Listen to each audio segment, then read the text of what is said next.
Hello, everyone, and welcome to the week after the week before and your NARSA weekly update for the week commencing Monday, the 23rd of May 2022. It's Gary here, and well, what a week we all endured with firstly our Europa League dream ending in heartbreak, and then us going and getting a trophy to show for our marathon season and our efforts in the season. 65 games, and it seemed like we went to extra time in as many of them as we possibly could, just to squeeze every single ounce out of playing time of the season as we could. I kind of liken that to the way that I golf, when I just go and see every single part of the course because I'm hacking all over the place. I really get my money's worth, and I certainly take my time when I'm out. That's why I don't golf that often as well. So just straight into the game segment for this past week, and I'll get through them with a wee bit of a twist, especially for the first game, and it won't be just the usual stuff that we do. The first one, of course, was last Wednesday's Europa League final game in Seville, where we got beat on penalties, very unfortunately, after a tense 1-1 draw in regular time. And I wanted to start with a bit of a kind of highlights reel from my trip to Seville, and it all started on Monday, I guess a week ago. Well, yeah, I recorded the podcast from the airport, and there was a wee bit of flight drama that I had. I was supposed to go from Calgary to Toronto, Toronto to Lisbon, Lisbon to Faro, and I then got told that my first flight was delayed, which meant I would miss my connection, and I ended up going directly to Frankfurt on the way there. So a wee bit more direct of a flight, but just a wee bit more tense and tenseness and stress that I really didn't need on the way there. I met three different bears in the Calgary airport, one from Edmonton, one from Winnipeg, and one who works up north in the oil sands at Fort McMurray. I then had my flight to Frankfurt. I met another couple of bears in the queue for the Faro flight, and this time these guys were from Fife. Then I arrived in Faro and then received a call from Archie Knox when I was sitting in the bar waiting for my lift. And I'll talk about what that... I received a call from Archie Knox, I should say, and I'll talk about that in a wee while. Then Big Scott Robertson arrives in Faro, and after a few hours I had some kind of relaxing time in the pub there, and then we drove through to Seville and had a great night connecting with old friends and meeting a bunch of new friends and Frankfurt fans who really were a thoroughly enjoyable bunch, I have to say. I then managed, believe it or not, a not so quick 5k run on Wednesday morning to sweat the junk out of my system from the night before. And when I say junk, I mean alcohol, of course. And then got back to the apartment, did a quick TalkSport interview with a friend of NARSA, David Tanner. And I'm not sure if that got aired or not. Maybe it did, maybe it didn't. And then after lunch, we went for basically a long walk around everywhere in Seville. Firstly, to drop off the cases and make our way closer to the stadium, and then go to visit the square and see some bits and pieces. And in between, we got a chance actually to go and meet both Barry Ferguson and the Big Oz, Craig Moore, courtesy of our friend Graham Clark from 5 Stars. So thanks again for allowing us to kind of gate crash a party a wee bit in the afternoon, and it was great just to talk to these guys in person. I've talked to them on the phone and over text a lot, but didn't have a chance to meet them truly in person, so that was great to do that. We then make our way to the game, and then that's when things started to go a wee bit south. The police had a very strange way of getting us into the stadium by essentially stopping us getting into the stadium. Not once, not twice, but 3 times. And then when we finally got in, after a bit of carnage, even just to kind of get our tickets organised, the stewards just didn't seem to know what they were doing when we got inside there. It was as if they were just so underprepared. It was as if they were kind of surprised that the Europa League final would have a capacity crowd, that they would have to be prepared logistically for a capacity crowd and staffed for a capacity crowd. And they just didn't seem to have any control over the logistical operations that they were supposed to have control over. They ran out of water and pretty much everything else in 30-degree heat, which is just incredibly poor planning and organising, and downright dangerous, by the way. And I don't know who's on the hook for that, whether it's Sevilla, the club, whether it's UEFA, whether it's us, whether it's Frankfurt, or whether it's a combination of everyone. But to have it so poorly organised, and quite honestly, to miss out on the chance on some serious revenue is, as I say, it's just plain amateurish all around. Now, don't get me wrong, it didn't spoil my experience of being at a major European final, but it's just so needless and could have been downright dangerous. I'd mentioned had the fans taken a bit more exception to the dysfunction that they were faced with. I was in section F11. In the section I was in, we ended up being in a mix of Rangers and Frankfurt fans. And I didn't expect that. I have to say, it's the first time I've ever watched a football game with the opposing fans, and I don't know. It was good with Frankfurt fans, as I mentioned. They are a really nice bunch who just wanted their team to win. This is the exact same as us, but I can't see that being a theme for any other type of games that we might get involved in. But they sang through the entire game, apart from a 10-minute spell after we scored, of course. And I just want to talk for a second about that feeling that we had for that kind of 10 or 12-minute period. Aribo, there was a great flick on, the defender slipped, he made the chance for himself and then put it away superbly well. And it was just absolute bedlam. And I was there with with a whole bunch of people, but the folks in my immediate vicinity was my brother-in-law Andy, who made it over for the day, and with Big Scott from Chicago, who was my lift from Faro through to Seville.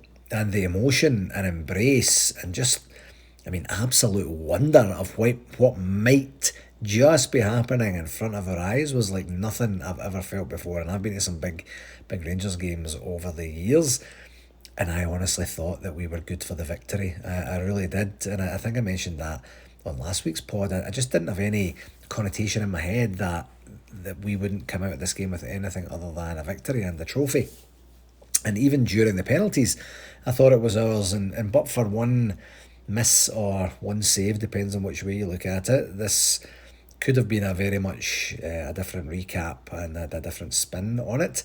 The game itself wasn't a massively brilliant spectacle from what I recall, but I felt that Rangers really grew into the game, especially in the second half and extra time, where we had a fair few chances to put the game away. We really did. And penalties are just a crapshoot, as they say over here, or a lottery, if you want to be a bit more universal with the language. And unfortunately, they just didn't go our way. I know for a fact that Aaron Ramsey didn't mean to miss his, nor cost us the cup, but even still, a person of his quality should be striking it a bit better and raising it off the ground and taking it away from any possibility that the goalie's legs can get to that. And, it should have been better.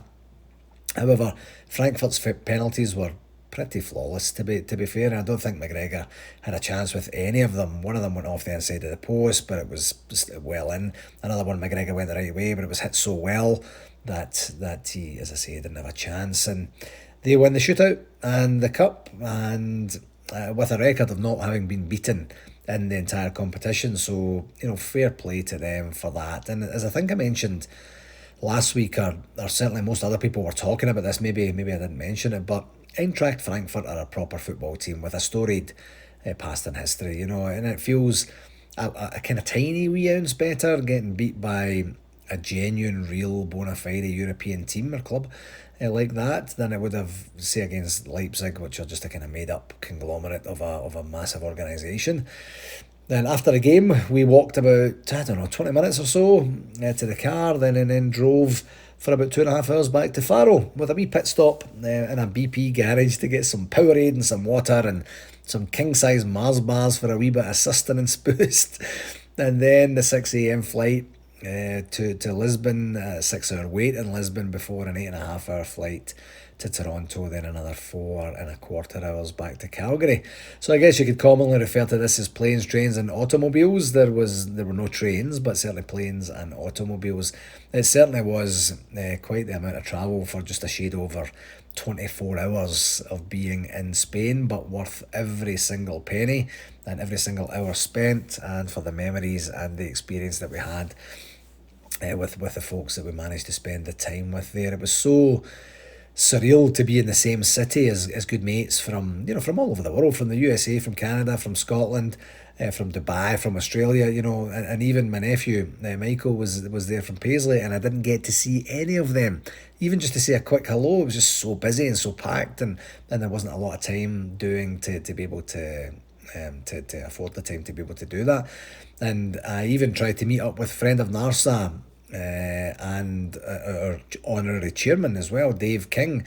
But such was the time suck to get into the stadium, there wasn't a chance to do anything other than just get ready for kickoff. We'd arranged to meet just once we got into the stadium. Our sections weren't too far together. Oh well, what an astonishing run that we had, and to get so close to get our hands on the trophy. Who knows if we'll ever be as close to lifting a major European trophy again, but I'm sure maybe we said that back in 2008 as well. But man, oh man, what a run we enjoyed, and I for one couldn't be more proud of the team and for the memories that they gave us. On the referee watch for this game, I don't remember the referee too much from this game, so I'm going to give him a 7 out of 10. I don't remember him being fantastically good or fantastically bad, so as I say, he'll get a 7 out of 10. The second game was the Scottish Cup final on Saturday against Hearts, and we produced yet another extra time win to lift our first Scottish Cup in 13 years. And to put that in a family context, in terms of my own family, my son Leo was 20 days old when we last won the Scottish Cup. And for regular listeners, you'll remember I wished him a happy birthday a couple of weeks ago on the pod, and now he's a strapping 13-year-old and just actually starting to get in to Rangers again. He watched the Europa League final in the pub that showed it here in Calgary, and was loving it. I was messaging him during the game, and he was all stressed out and all tense about it and all that, and I'm like, oh, he's getting the bug now. So, and he did enjoy the games. He's been coming to games since he was basically a week old, but when he got a wee bit older, he'd just kind of sit in the corner on his iPad. So it's great to see him actually getting into the game, and he reads the game very well. Anyway, back to the game. I thought we pretty much dominated the whole match, especially in the second half and all of extra time, similar to the Europa League there a wee bit. And our energy levels going into extra time are just fantastic. So credit to whatever fitness work they're doing at Auchenhowie and stuff like that. 2 stunning goals in extra time from Ryan Jack, which I missed because I went for a quick pee. And then Scott Wright sealed a fine victory for us, and a deserved cup victory. And looking at the stats, Hearts didn't have a single shot on target. We had 7 on target and 9 off. It was a really, really solid performance and victory by Rangers, and I'm so delighted for everyone at the club that we did manage to end the season on a high and with a trophy to show off for our efforts. On the referee watch, Willie Collum, I thought had a pretty quiet and, dare I say, decent or okay first half, and then he just got utterly bizarre in the second half, calling all sorts of garbage calls, and every single time they went down, they got a foul. Every single time we went down, he's calling play on, and the guy's just garbage. So he's getting a 3 out of 10 for that in the last referee watch of the season, and he should be thankful for that as well. And just a wee special shout out for John McLaughlin doing the substitution with Alan McGregor so that Alan could get himself a winner's medal. That was very classy and very well deserving of Alan to get the medal as well, to add to his tally that he has. So that's a wrap for season 2021-22. That's it in the books, and what a season it was, but maybe even more so what a season it might have been had we not fluffed our lines completely in some games back in February and March in the league, and had Ramsey, as I mentioned, lifted his penalty even 2 feet off the ground. We could have potentially been in possession of 3 trophies this season, in absolute folklore in Rangers history.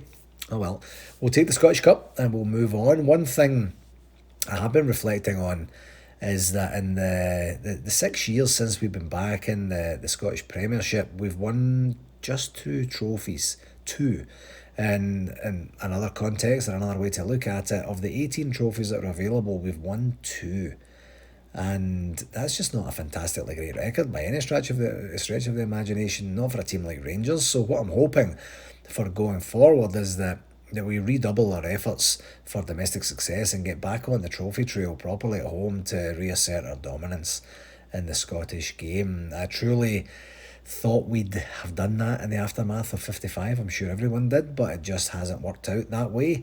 And I'm sure the board will be more than aware of that, and hopefully we'll support Giovanni and his team this summer to ensure that he gets who he needs in as we reassemble his squad for next year's campaign. For RTV, we turn our attentions properly now to ensuring everybody pays the remaining fees for this past season for the service that they enjoyed from our partners at RTV. This is a must to have this done and dusted in the next few weeks and get it out the way so we can start negotiations for next season. So if we haven't paid for last season, our negotiation position doesn't make us in a very positive light, and it doesn't put us in a strong standing either. So if your club still has some outstanding fees to pay, please do get them to Alec Grant so that we can move on from here. Okay, let's see how this part goes. For shout-outs, I just wanted to thank everyone from literally across the world for your very kind messages of condolence after what I would consider to be sudden passing of my dad and my best pal, Ronnie, this last week. For regular listeners, you'll know that I often mention my dad on these pods, and to say that the family are devastated is an understatement. He was in hospital and had contracted pneumonia, but the whole while I expected a full recovery, so that we planned to watch the replay of the Europa League final when I went home to visit him, which I'm planning. The trip is planned for the week after the convention next week, and to that point, it was only a few weeks ago that I was still cajoling him into attending the convention and told him that I had his tickets and I'd paid for his golf and his room was there, and he was giving me the kind of firm, oh, we'll see, which always meant maybe, which kind of was leaning towards aye on most occasions. And then on my way back from Seville, I get off my flight from Lisbon in Toronto and receive a call from my sister Caroline telling me he's in a bad way. And even then, I'm still convinced that they're going to tweak his medication and he'll make a miraculous recovery, only to receive the most heartbreaking of calls as soon as I arrived back in Calgary, telling me that he was gone. And I honestly still can't believe it as I'm saying these words tonight on the pod, and I'm truly not sure how I'll ever fill the gap that's now in my heart and in my life with his passing. It's been a very rough few days, compounded with me testing positive for COVID this morning, so I'm just a little lucky gaz these days. That's why I'm sounding a wee bit kind of nasally. So yeah, just an awful time for the family. The funeral is now set for back home in Paisley on June the 13th, so I'll continue to keep busy with the convention between now and then and work through the recovery process when I can. So all that to say that season 21-22 will most notably go down as a season of great loss for the Rangers family after Walter Smith and Jimmy Bell's passings, and then on a more personal note with my dad Ronnie joining them in heaven. Planet Earth is a bit more of an empty space for the Rangers family, so rest in peace, Dad. I love you forever. For our convention update this week, I can officially confirm it's 10 days until the first official event of the 2022 convention. To put that in a week's context, it's just over a week to get everything sorted for the event, literally next week now. Oh my word.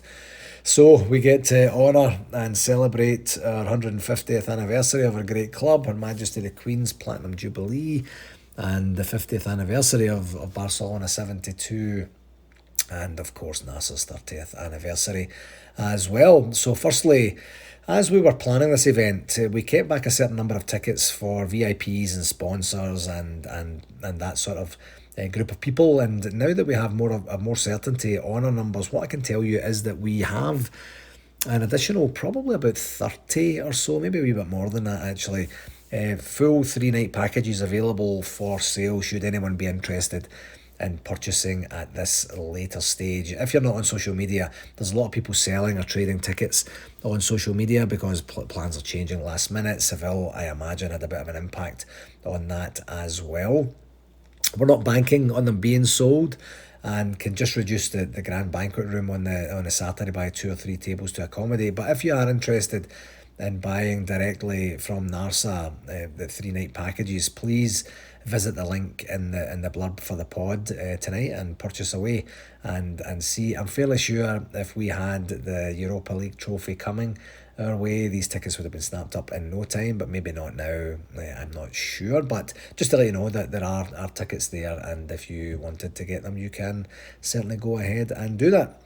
We did have a wee bit of disappointment last week when I received a call from Archie Knox that I was telling you about during my Seville journey, saying that due to a medical issue, he now isn't able to travel and make it over to join us in Vegas next week. And what I can tell you is that he was absolutely gutted at having to take the decision, as he was so looking forward to joining us.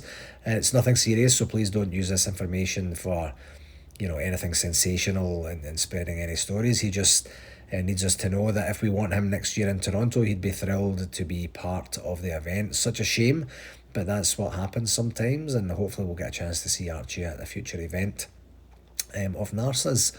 We've also sent a note out to our various distribution lists asking for any dietary restrictions for the Walter Smith Memorial Grand Banquet on the Saturday night. You just need to respond to that with your particular restriction, and I will pass it on straight away to the hotel, who will then inform the chefs and then make sure that you get what you need. If you wait until the actual evening and let them know, then there is a chance that you could be disappointed and end up getting a plate of salad or some other garbage or junk that you really don't want. So please don't be disappointed and get this one sorted out in advance. And when I say that, like, if you have no dietary restrictions and you're looking forward to eating whatever it is we put in front of you, you don't have to respond to the email. A few folks have been sending me emails already, and I'm struggling to get through my emails as it is. So that's just one of these things. But please, you no need to respond if you don't have any. If you do, please let us know what they are, and we'll get that in the chef's hands. On the seating arrangements for the Grand Banquet, we have one last option that we are discussing internally. Then we should be in a position to communicate how that's going to work for everyone when they get to the Grand Banquet a week on Saturday. And I'm hoping that we'll be able to communicate that probably midweek this week, and then you'll know exactly what that situation is with the absolute sheer volume of bears that are coming over. It's been we've been kind of bashing around a few ideas, let me just say, about how we're going to do the seating arrangements, and I think whatever we come up with will be palatable for everyone. I'm hoping so anyway. So a reminder for the welcome party that starts before the convention starts, that's hosted by the Las Vegas Loyal Rangers Supporters Club, and that's on Wednesday, June the 1st, at their home location, which is the Crown and Anchor pub. The party is about 11 a.m. till late, and as I mentioned before, they are creating an outdoor patio specifically for the event. So if you're around on the 1st and you want to head over, do so, and have a couple of bevies, and Drew and Jimmy and the folks over there will make you feel more than welcome. I can confirm now that as of today, the golf is no longer going to be taking any bookings as well. The sales are closed, so hopefully you weren't waiting for the week of the event to book it, after me reminding you for about 6 months or so. So yeah, you'll see if you go onto the website to book it now, you'll see that event has now been closed. The tickets for the Sunday Leaving Do are selling extremely well. I was looking to try and provide an update last week. I didn't get the details or figures from Big Jimmy down there, and I don't have any this week. But if it was 80% sold out 2 weeks ago, I know people up to and including today that were buying tickets. So I'm fairly sure we must be very, very close to capacity. So if you are planning on attending that, please don't delay to avoid being disappointed on that one. I do need to follow up with the Charity Foundation to see what their plans are after the dust has settled on the whirlwind of last week, and we're just about to start another whirlwind week next week, of course, but I don't have any confirmation from Connell or his team as to whether they're actually going to be physically present at the event or not. So hopefully I'll have a wee bit more information about that one next week, because time is ticking on. And a wee while back, I received some correspondence from Craig Purdie from Dubai. I'm assuming he's a member of the Dubai Loyal, but maybe he's not, who let me know that he couldn't make it along to the convention anymore and asked if we could organise giving away his 3-night package of tickets And in the email correspondence that we had, Craig also wrote, I wonder if any of the guys on copy are from the Toronto number 1 branch, and remember Peter Brown of Newmarket.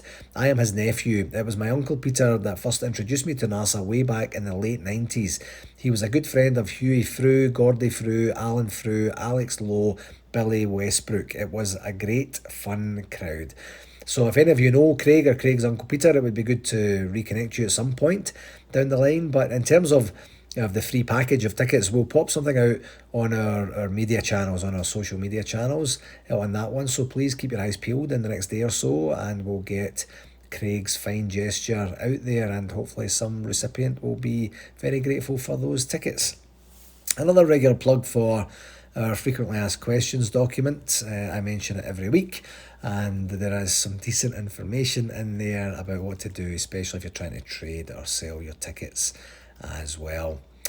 Just one thing on the comms front for this week, and it does relate to the somewhat shabby organisation that I mentioned on the Seville experience in terms of the stadium management and things like that. And by now, you'll likely have seen and heard press about how quiet the Rangers fans were in the stadium and how boisterous the Frankfurt fans were, and I can attest that they were fairly boisterous because I was stood right next to them. But when then you hear the Union Bears version of events of what transpired for the Rangers fans, tifo, and it tells you that there's something afoot here, something just kind of stinks a wee bit. And I'm going to read out the Union Bears statement, and it says the Union Bears excuse me, would like to clarify and inform supporters as to why there was no tifo for the Europa League final in Seville. Plans have been put in place. Many man-hours went into creating a tifo with over 5,000 flags handmade between the semi-final second leg and having to leave for the final. To get the materials over to Spain, our members drove a van a 27-hour drive each way. All materials had been authorised in advance and access had been agreed. We thought it was all in hand, liaising with Rangers, who then took the information to UEFA and stadium security. Pictures, measurements, material specification and details of when we could arrive at the stadium were all sent on days in advance to Spain.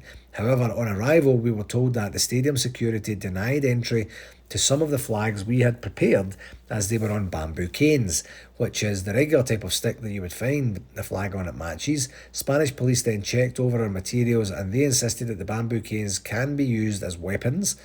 With the Spanish police now backing the stadium security's decision, it essentially forced their hand to pull the display. The sizes and types of these canes were known to all well before we set off for Spain.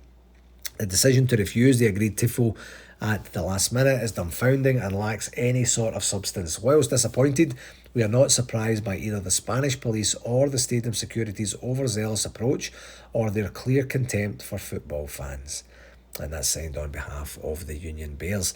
So with that said, Football Supporters Europe have launched a survey for away fans to express their feelings on their experiences of travelling away in Europe and are urging fans who travelled to Seville for the Europa League final to have their say.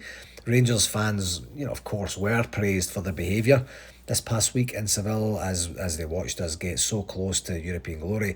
However, many fans have complained about how uncomfortable the experience at the stadium was, and they've taken to social media to express their feelings about the lack of available water treatment they received, the security and the policing and the lack of support. So if you experienced any of those problems, you can have your say by completing the 2021-22 FSE Football Supporters Europe survey, and I'll put the link in the blurb for that as well. I'm going to go in and I'm going to do that myself, actually, just to let them know, because it wasn't cool. It takes away from it. It was almost like playing into the Spanish.